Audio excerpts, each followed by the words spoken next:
I first got into film when I was in 8th grade, and my mom was pushing me to do the film class when I was filling out my high school application, but I decided against it and I wanted to do other things.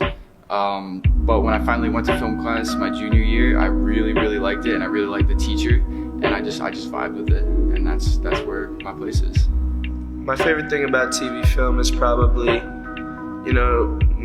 when I sit down with my group and just, coming up with different ideas and stuff to film, and I guess the brainstorming is kind of my favorite part, just because there's so many different ideas and it's just a fun process. TV production class is really fun. I made a few films, one was about the American Dream, and another one, I actually put my sister in it, and it was called I Can't Sleep Anymore. And I think this is a really good class to get you interested in film. A very cheesy answer I could say here is that I really like when I finish the film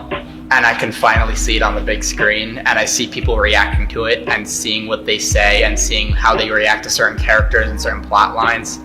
because it's something that you come up with all on your own.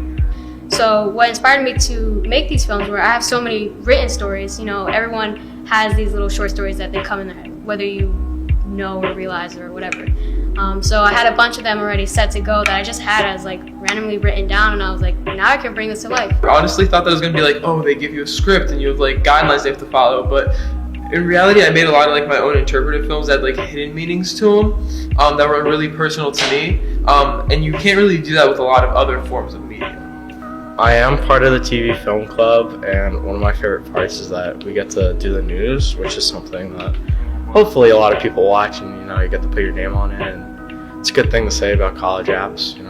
My favorite film that I made was called The Box, and it was in January of 2019, and it was a really short 2-minute thriller where a kid finds a box in the woods, and then he finds himself inside the box, and it's his twin.